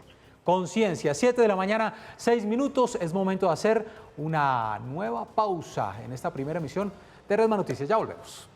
7 de la mañana, 9 minutos, información en el mundo de último momento, y esto tiene que ver con los últimos hechos sucedidos en Venezuela, donde ayer tomó posesión entonces el nuevo parlamento controlado plenamente por el chavismo. Sin embargo, Juan Guaidó ha dicho que continúa con la asamblea. Hay reacciones internacionales a este momento que vive Venezuela, prácticamente 2 asambleas a la vez. La Unión Europea ha dejado de reconocer a Juan Guaidó como presidente interino de Venezuela. Esto no significa que apoye el Parlamento chavista. Lo que ha hecho la Unión Europea es que reconoce que la Asamblea del año 2015 es la última expresión libre de los venezolanos. Sin embargo, lo que dice la Unión Europea es que no apoya la extensión del mandato del opositor Juan Guaidó. Estaremos pendientes a las reacciones a esta noticia. 7 de la mañana, 23 minutos. Esta es la primera emisión de Red Más Noticias en esta mañana de miércoles 6 de enero, Día de Reyes. Y seguimos hablando de este COVID que no da tregua. Hay preocupación desde distintas autoridades sobre la ocupación de las unidades de cuidado intensivo y las cifras, la información que se está dando a conocer. Les repito que tuvimos acá en Red Más Noticias al secretario de Gobierno, ayer alcalde encargado, Luis Ernesto Gómez, y nos daba un parte de la ocupación de unidades de cuidado intensivo en lo que tiene que ver con Bogotá. Desde el Ministerio de Salud también se ha venido hablando de esa cifra global en todo el país de la ocupación de las unidades de cuidado intensivo. Sin embargo, desde autoridades médicas han dicho que esas cifras tal vez no corresponden a la realidad. Sobre ese y otros temas queremos hablar con el doctor Roberto Vaquero, es el presidente del Colegio Médico Colombiano. Doctor Vaquero, gracias por atendernos, un feliz miércoles. Gracias, lo mismo, un feliz Día de Reyes a todos ustedes. Feliz Día de Reyes para usted también. Bueno, iniciemos por esas cifras que se han venido manejando en Bogotá. Hasta ayer nos decían, estamos en una ocupación de un 79%. Sin embargo, teníamos también la información del Colegio Médico de Bogotá y de la Asociación Colombiana de Especialistas de Urgencia que ubican esta cifra en un 85.3%. ¿Usted tiene conocimiento sobre esta cifra? ¿En qué estamos realmente en Bogotá? Pues mira, esas son cifras que manejan pues el Estado del distrito y pues se supone es serio en dar las cifras. Son como informes generales de ciertas ocupaciones que, por ejemplo, en el norte de Bogotá sí se está llegando ya a un pico grande de ocupación de camas de las unidades de cuidado intensivo, pero en sectores más del centro y hacia el sur, o sea, lo que era el Hospital de Santa Clara, hasta ahorita está empezando a llenarse de pacientes en las unidades de cuidado intensivo. Entonces, pues ahí toca esperar que de verdad el distrito nos esté diciendo la realidad de las cosas. ¿Son suficientes estas medidas que se han tomado en la capital, cuarentenas estrictas en 3 localidades? Esto ante el avance de la velocidad de contagio y ante las cifras de contagio que se vienen dando en Bogotá. Ayer superamos los 5.000 casos de contagio en 24 horas. ¿Esa medida es suficiente? ¿Hay que tomar medidas más fuertes? Pues mira, cuando empezó la pandemia, no sé si ustedes se acuerdan, Bogotá hizo un cerramiento y la alcaldesa volvió a empezar a abrir y dijo que iba a hacer estos cierres sectorizados. Yo me acuerdo, nosotros estuvimos conversando con ella, le propusimos que volviera a cerrar la ciudad totalmente. Ella nos dijo, mire, vamos a ensayar, yo creo que con esto lo logramos. Y a la semana, cuando volvimos a reunirnos con ella, nos demostró que esos cierres parciales le estaban dando resultado de poder controlar ese pico y Bogotá no llegó a ese pico. Entonces, pues esperemos que esta vez vuelva a funcionar, pero eso no quiere decir que en un momento dado no nos tengan que volver a encerrar a todos, eso es cierto. Y sobre todo en eso sí tenemos que ser realistas, es por la responsabilidad de todos los bogotanos. Eso ha sido una cosa impresionante, como decidimos que aquí ya estábamos en fiestas, entonces había que celebrar la victoria de un equipo de fútbol, había que ir a hacer todas las reuniones y eso es lo que estamos pagando en este momento y vamos a pagar mucho más en un futuro. Definitivamente para ese momento, comenzando diciembre, de noche de velitas, fútbol profesional colombiano, final, aglomeraciones, después tuvimos Navidad, después 31 de diciembre, faltó mano más restrictiva, mano dura para tomar medidas en ese momento y no estar pagando hoy los platos rotos y lo que falta en el resto del mes de enero. Yo pensaría que sí, por ejemplo, casos como el que vimos en Cali, que es absurdo, esas caravanas gigantescas de gente celebrando la victoria de la América sin ningún tipo de protección, debió haber habido una mano dura. Yo estoy totalmente de acuerdo que se debió haber tenido un toque de queda, porque es que es absurdo la cantidad de gente saliendo a la calle a contaminarse, como si no pasara nada en este país o en el mundo. Doctor Vaquero, hemos hablado con distintas autoridades, gobernadores, alcaldes, secretarios de salud, y todos ellos han reiterado algo bien importante, además de hablar de la ocupación de las unidades de cuidado intensivo, pero esas unidades de cuidado intensivo no se mandan solas, hay personal médico detrás, y todos ellos nos han manifestado algo en común, es el cansancio del personal de la salud. ¿Qué sabemos de eso? ¿Cuáles son las cifras realmente de todo ese personal de salud que después de tantos meses sigue atendiendo la pandemia? Pero por supuesto se cansan porque son humanos y también se infectan. Claro, eso ha sido una de las cosas que más hemos tratado de hacer visibilidad, sobre todo primero el compromiso que ha demostrado todo lo que es el recurso humano en salud. Ha sido un compromiso total con el Estado, con el país, de irse a enfrentar a esta pandemia, de arriesgarse, de muchas veces no contar con los elementos de bioseguridad. Aún seguimos teniendo reportes de que no hay todos los elementos de bioseguridad. Entonces, estas son cosas que de verdad uno ve que ya llevamos más o menos que unos 10 meses de esta pelea, de esta lucha, y es normal. O sea, es que es una batalla, es una guerra, y el personal de salud tiene que cansarse. Y algo que nosotros hemos estado reclamando, pues fuera de todos los problemas laborales que no les pagan, entonces no, ahora porque deciden parar, son los peores seres del mundo cuando se han estado arriesgando todo, y es la parte física y mental. No hemos visto un apoyo desde el gobierno, desde las instituciones, a la parte mental de estas personas que están enfrentando esta guerra. Es una guerra absurda. Son cosas a donde las personas que lo están viendo dicen, mire, yo nunca he visto morir tanta gente en mis manos. Una cosa en que no puedo hacer nada, trato de luchar, tantas familias rotas, tantas personas que quedan sin su papá, sin su mamá, sin su compañero, tantas vidas truncadas, y resulta que seguimos en los mismos. Y a mí me preocupa mucho lo que estoy viendo en cuanto a los médicos, se está aumentando de una manera muy grande la cantidad de fallecimientos, y gente que de verdad se va a ayudar a otras ciudades a tratar de hacer este combate, esta guerra, y está cayendo en ello. Doctor Vaquero, finalmente usted tocaba un tema también allí importante, y es la remuneración. ¿En qué va ese tema? Porque también había quejas comenzando la pandemia en cuanto a las formas de contratación, en cuanto a que no estaban cubiertos por ARL, en que no tenían los elementos básicos de trabajo para enfrentar una pandemia. ¿Eso se solucionó?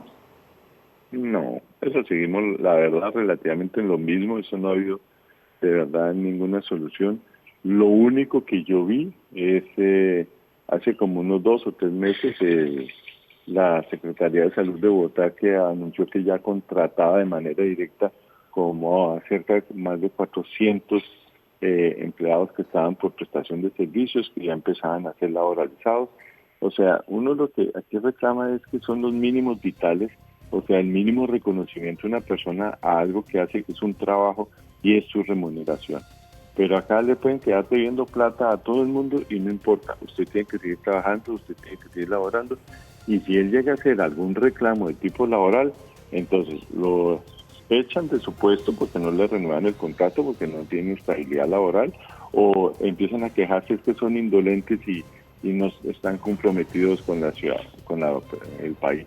Eso sí es absurdo.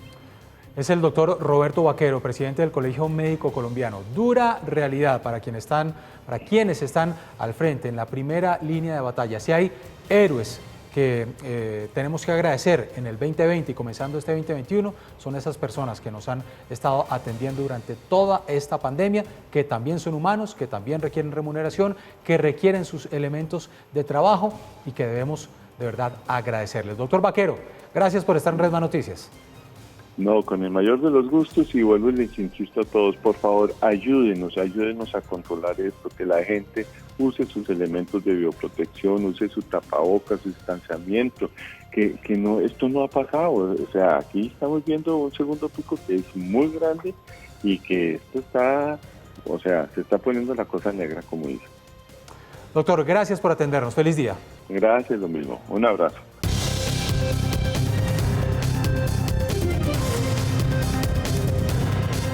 Siete de la mañana, 32 minutos. Nos vamos con las regiones de nuestro país. Vamos a iniciar en Cali. Desafortunadamente tenemos que registrar el primer caso de feminicidio en el Valle del Cauca. Una joven de 22 años, estamos hablando de Daniela Sánchez, fue asesinada por su pareja que después se suicidó. Ángela Collazos nos trae esta información desde Cali. Lastimosamente se siguen dando estos casos de feminicidio. Casi que a diario en algún lugar del país ocurre uno de estos casos. Las cifras no son nada favorables porque desde el año 2020 se ha llamado la atención desde distintas autoridades sobre estos casos, cómo se está protegiendo a la mujer. Sin embargo, tenemos que seguir registrando estos casos, en esta oportunidad en la ciudad de Cali, donde se registró este feminicidio. Ángela. Hola, ¿qué tal, Jenner? Muy buenos días. Pues le cuento que efectivamente empezamos mal el año en el Valle del Cauca en materia de violencia de género porque ya se presentó ese primer feminicidio en el departamento. Y no solo eso, se trata del primer feminicidio en todo el país. El caso es el de Daniela Sánchez, una joven de 22 años quien fue asesinada por su pareja sentimental en el corregimiento de Rosso en el municipio de Palmira. El hombre se habría suicidado posteriormente. Hay que recordar que en todo el departamento del Valle, en el año 2020, pues se presentaron 31 feminicidios. Obviamente este hecho causó indignación y fue rechazado contundentemente de parte de la gobernación del Valle. Queremos decirles que este 2021 también queremos que los hombres se comprometan con las mujeres, que se comprometan con nosotros a escucharnos, a reconocernos, a que no queremos ser más violentadas por ello y por eso queremos que este año las instituciones que hacen parte de la ruta también sigamos trabajando en esa prevención. En otras noticias también hay que decir que la secretaria de Salud del Valle, María Cristina Lesmes, anunció que hay un 97% de la ocupación de las unidades de cuidados intensivos para COVID en este momento en todo el departamento. Apenas hay 14 camas disponibles. Esto iría en contravía a lo que dijo la gobernadora del Valle, Clara Luz Roldán, hace pocos días, de que este fin de semana que habría pasado, pues habrían disminuido los casos de contagios y la letalidad, y que por eso ella no iba a decretar toque de queda ni ley seca este fin de semana de manera extendido. Esto muy probablemente habría sucedido porque los laboratorios pues no trabajan los fines de semana y mucho menos los días festivos. Con esto yo me despido desde Cali, informó para ustedes Ángela Collazos, Redman Noticias. Feliz día. Ángela, muchas gracias. La información desde Cali. Ya son las 7 de la mañana, 35 minutos y nos vamos ahora en este recorrido a Barranquilla. Hay buenas noticias. Las autoridades reportaron disminución en los hurtos en la ciudad. Kimberly Martínez, ¿cómo está este panorama en Barranquilla? Jenner y televidentes, ¿qué tal? Muy buenos días. Pues todo esto se dio en el marco del primer Consejo de Seguridad Distrital realizado en Barranquilla, donde las autoridades presentaron las estrategias que van a implementar en este 2021 para seguir combatiendo los delitos de alto impacto que están afectando a la ciudadanía. Dentro de esa reunión resaltaron, como usted lo decía, una reducción del 26% en los hurtos. Además, en operaciones conjuntas entre la policía y la fiscalía se lograron dar 40 golpes a estructuras delincuenciales que operan en Barranquilla y su área metropolitana. Sin embargo, los homicidios sí presentaron un leve incremento del 7%. Esto, según las autoridades, se debe a retaliaciones o ajustes de cuentas entre estructuras delincuenciales. Eso fue lo que dijo el alcalde de Barranquilla. Se redujeron los delitos de alto impacto en un 28%. Por ejemplo, se cometieron 2.930 hurtos menos en la ciudad de Barranquilla este año que el año anterior. Eso quiere decir 2.930 personas que dejaron de sufrir el flagelo de un atraco o de un delito similar. Al mismo tiempo, si bien hubo un incremento del homicidio en un 7%, solo el 6% de ellos, y en un franco descenso, se debió a atracos o lesiones personales ocurridas durante un siniestro por algo similar. El mandatario también fue enfático en resaltar que no van a permitir que sigan llegando delincuentes y que seguirán combatiendo estas estructuras delincuenciales. En el marco del Consejo de Seguridad también se realizó el empalme entre el saliente comandante de la policía, el general Ricardo Alarcón, y el nuevo comandante de la institución, general Diego Rosero, quien asume sus funciones a partir de hoy. Con esta información me despido desde Barranquilla, informó Kimberly Martínez. Muy buenos días. Muy bien, Kimberly, muchas gracias. Ahora nos vamos a la capital del departamento de Antioquia, a Medellín, donde distintos sectores han llamado la atención a críticas al alcalde Daniel Quintero sobre la alternancia académica que se pondría en marcha en la ciudad. Lo que le piden al alcalde Daniel Quintero es que aplace el regreso a clases. Santiago Campo, buenos días. ¿Qué tal? Los vuelvo a saludar desde Medellín contándoles que en Antioquia varias secretarías de educación ya anunciaron que se apegan a la resolución del Ministerio de Educación para permitir el regreso de las clases bajo el modelo de alternancia. En Medellín no se adoptará un modelo único para todas las sedes, sino que cada institución presenta sus propuestas y se evalúa su viabilidad. Por su parte, la personería de la capital de Antioquia no le cayó muy bien la decisión. Esto dijo el personero.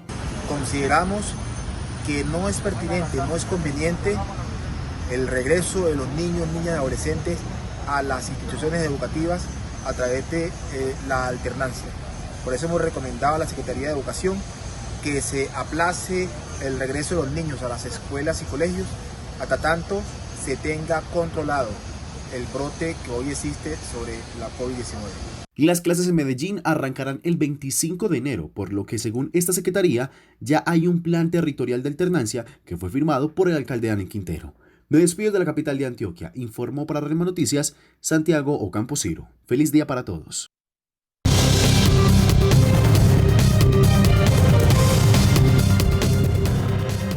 La información en el mundo, vamos a iniciarla en Venezuela. Ayer entonces tomó posesión toda esta asamblea chavista. Sin embargo, Juan Guaidó ha seguido reiterando que continuará al frente de la otra asamblea, ¿sí? La asamblea que en estos momentos tendría dos, el país de Venezuela. Hay reacciones. La Unión Europea ha dicho que no apoya el Parlamento chavista, pero que deja reconocer a Juan Guaidó como presidente interino. Eso es lo que ha dicho la Unión Europea.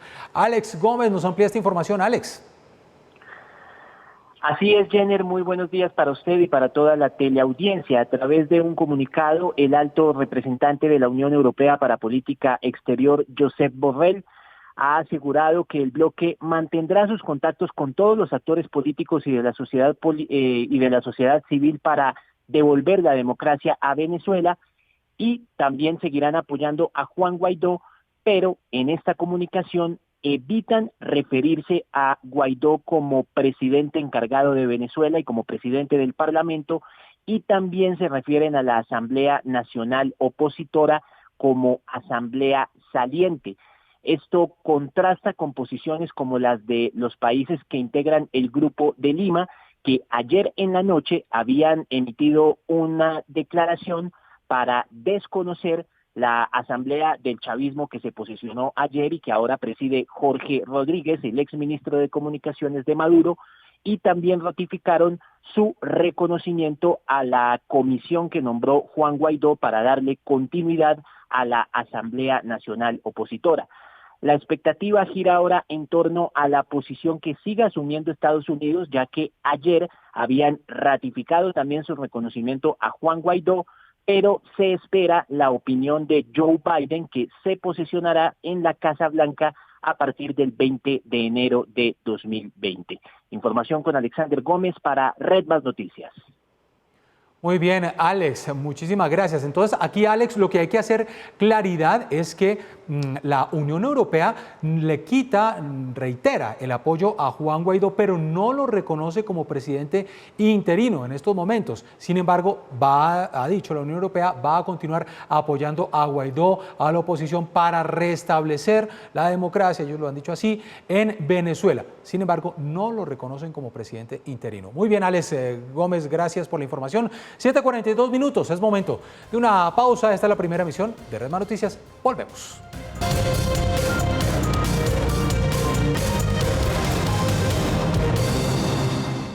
Y seguimos con más deportes porque hay que cumplir las promesas. Y eso hizo Juan Cruz Real, el director técnico del América, vigente campeón del fútbol colombiano.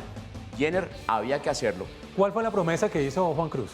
Él dijo que si salía campeón, se iba caminando desde el Estadio Pascual Guerrero hasta Buga, exactamente al Milagroso de Buga. Oiga, pero eso es bastante, ¿o no? Pero por supuesto, y cumplió la promesa. ¿Cumplió la promesa? Vea las imágenes, quedó registro, por favor. Mire, hay que decirlo, el tipo es muy consagrado, es muy devoto, siempre tuvo al Milagroso de Buga en todas sus imágenes, inclusive no solamente en su banco, en el cuerpo técnico, ahí al lado de él, sino en las ruedas de prensa. Sí. Siempre tuvo una imagen del Milagroso de Buga, siempre encomendado, siempre pendiente y siempre agradecido al Milagroso de Buga, que le hizo, entre comillas, el milagro. Hay que mirar entonces qué promesa hará para este año, ¿no? Para, no sé, ¿cuál será el sueño de Juan Cruz? Pues supongo que competir de manera máxima y óptima en la Copa Libertadores de América. Pero bueno, pero ser protagonista, no subcampeón. No queremos más subcampeonatos de la América, queremos ser campeones de la Copa Libertadores. Son varias finales que ha jugado el América de Cali en Copa Libertadores y todavía no ha conseguido ninguna. Sí, no, ahí tenemos esa, ¿cómo es que se llama? La maldición del garabato. Del garabato del América. No, yo creo que sí vamos a lograrlo esta vez, pero habrá que ver qué promesa hace Juan Cruz. Si esta vez se caminó desde el Pascual hasta Buga, si se gana la Libertadores, imagínese usted cuál será la promesa. No sé, hasta la iglesia de Luján en Argentina seguramente. Hasta aquí los deportes.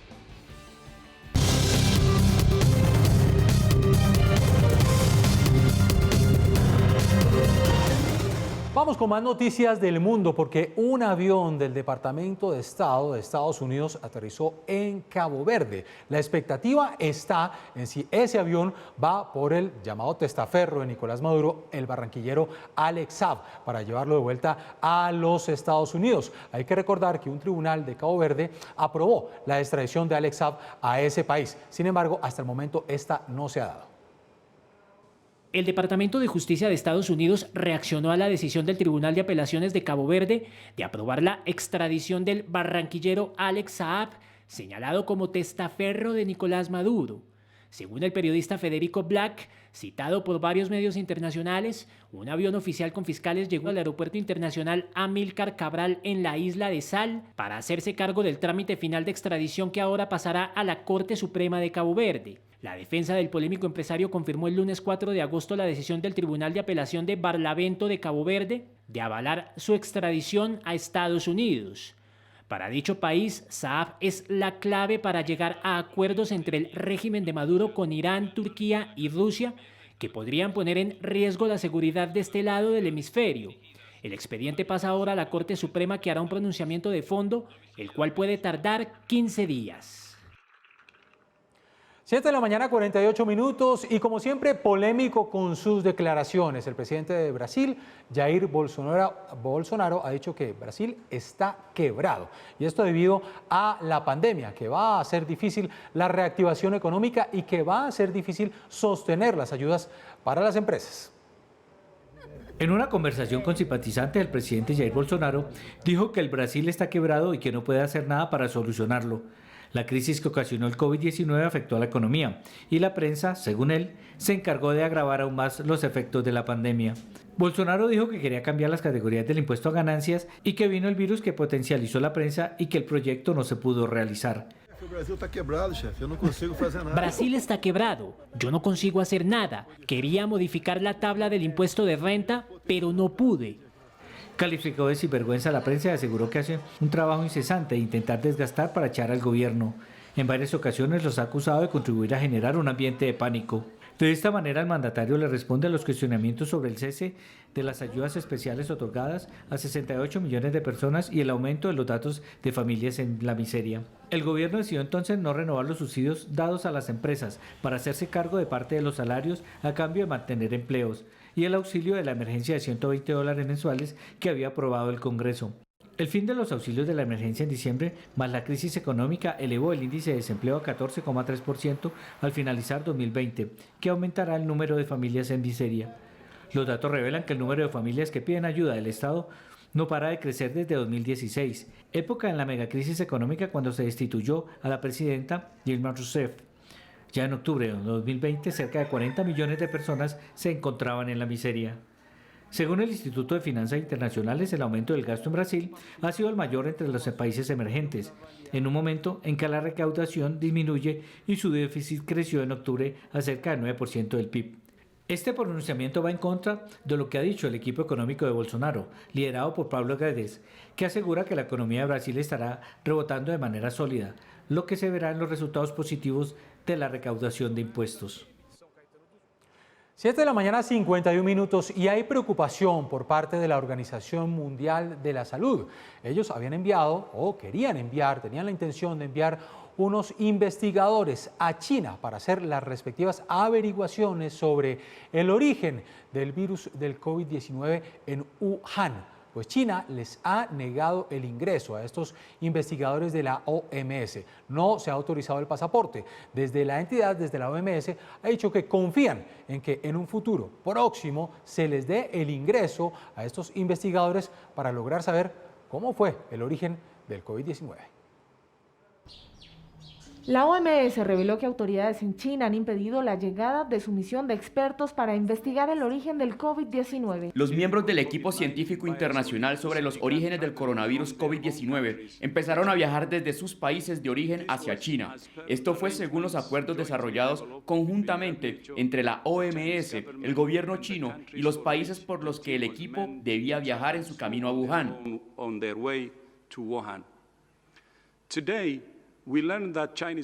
Hoy nos enteramos de que los funcionarios chinos aún no han finalizado los permisos necesarios para la llegada del equipo a China. Estoy muy decepcionado con esta noticia, dado que 2 miembros ya habían comenzado sus viajes y otros no pudieron viajar en el último minuto.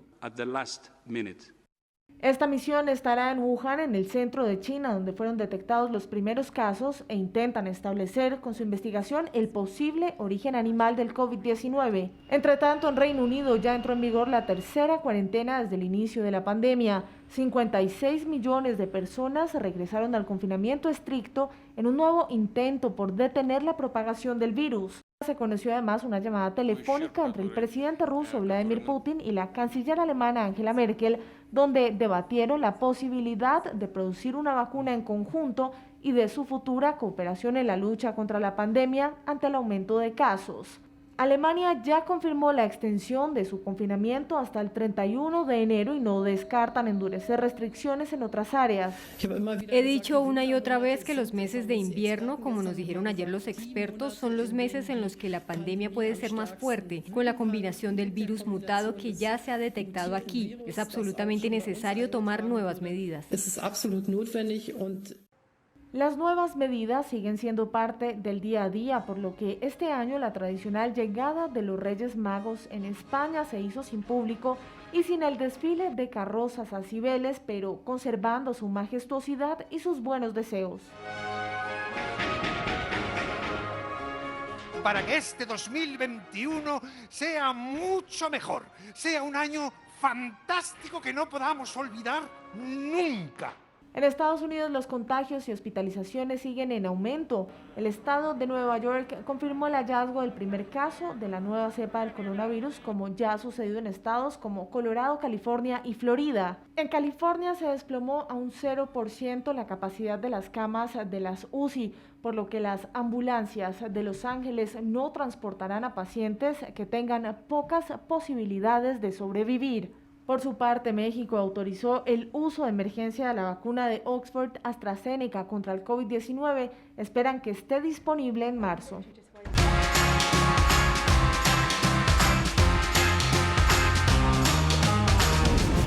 7 de la mañana, 54 minutos. Estamos comenzando año y esperamos muchos todavía continúen en casa, algunos trabajando, otros disfrutando de sus vacaciones, pero siempre hay buenos planes. Así que agéndense con todas estas películas que nos tiene Claro Video para que disfrutemos en esta temporada. Claro Video sigue estrenando lo mejor del cine en su plataforma digital y para este año las opciones son variadas y memorables como las que trae en el mes de enero. Stay away from all people. Only others like you are safe. They use specialized assassins like me, called loopers.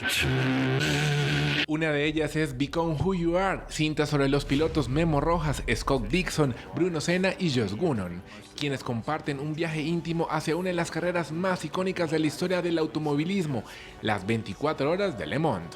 Son 4 historias las que retratan esta serie documental en la que cuentan todo aquello que implica competir en esta mítica carrera. Just one target, one goal was to be ready at Le Mans.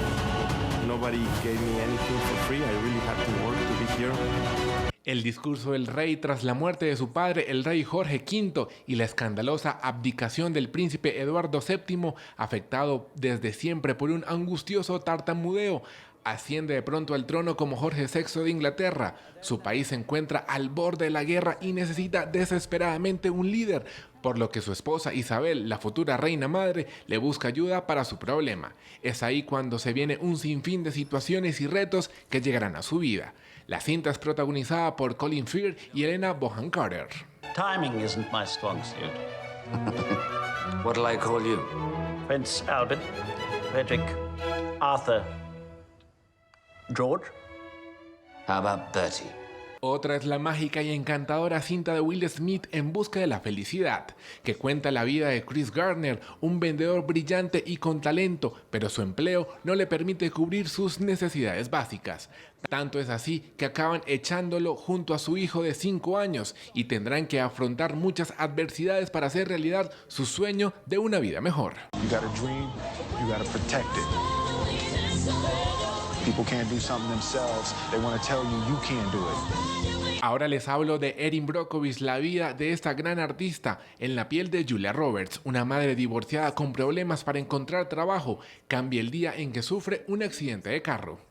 How did you do this? Seeing as how I have no brains or legal expertise, I just went up there and performed 634 sexual favors. Asesino del futuro, una película que narra la vida de Joe, que vive en el 2044 y es el encargado de matar gente enviada desde el futuro por asociaciones criminales. Pero en el transcurso del tiempo descubrirá que una de esas personas que debe matar es a él mismo. I'm sorry.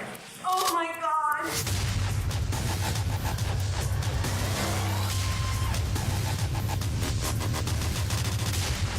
El atraco de un diamante sale mal, un gángster, corredores de apuestas y un perro se lanzan a una aventura en el duro mundo del boxeo en busca de una piedra perdida en Snatch, Cerdos y Diamantes, con Jason Statham, Benicio del Toro, Stephen Graham y Brad Pitt. We're going down in the 4th round. Whoops.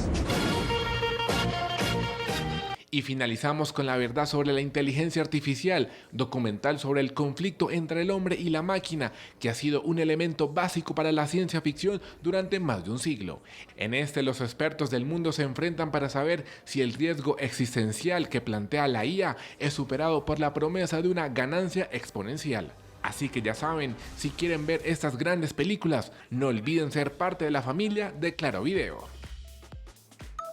Buenos planes, buenas películas en Claro Video. 7 de la mañana, 58 minutos. En época de recesión, en época en que los países se aprietan los cinturones porque no hay que gastar, en época de pandemia, pues algunos han criticado a la duquesa de Cambridge. Y es que, atención a las cifras que se han dado a conocer. Cerca de 106.000 euros gastó Kate Middleton, unos 400 millones de pesos en vestuario, según datos del tabloide británico Daily Mail. Los looks que ha llevado la duquesa a lo largo del año, especialmente abrigos, vestidos, zapatos, bolsos, joyas, y quien costea sus gastos pues es el príncipe Carlos para compromisos relacionados con su papel como duquesa de Cambridge. Y tenemos festival en Bogotá a cargo de la Orquesta Filarmónica de Bogotá y de sus agrupaciones juveniles. El Festival Filarmónico del Centro Histórico La Candelaria. Hasta el próximo 10 de enero, Bogotá va a vivir esta experiencia musical filarmónica con varios conciertos de los jóvenes de estas agrupaciones en sitios como la Iglesia Nuestra Señora de la Candelaria, la Iglesia de la Concepción, el Centro Cultural Gabriel García Márquez y el Templo de San Agustín. Conciertos que serán desde las 3 de la tarde para que usted se agende. ¿Y qué tal si nos vamos con cannabis en la cocina, muy gourmet. Vamos a cerrar esta primera emisión de Redman Noticias. La nueva gastronomía creativa trasciende la cultura hippie de las galletas, de los brownies con marihuana, y es que desde la legalización del cannabis en muchos lugares del mundo pues se ha posibilitado el surgimiento de cafés, restaurantes, empresas de comida preparada y servicios de catering, donde esta hierba es el ingrediente estrella. Puede estar en todo tipo de preparaciones como aderezos, aceites, productos veganos, libres de gluten y hasta cócteles con cannabis. Así que ahí verán ustedes si se animan. 8 en punto de la mañana. Hasta aquí esta primera emisión de Redman Noticias. 7 de la noche, la más completa información. A seguirnos cuidando. Vamos a estar pendientes del reporte que haga el Ministerio de Salud el día de hoy y de nuevas medidas que se tomen en la capital. Feliz día para todos.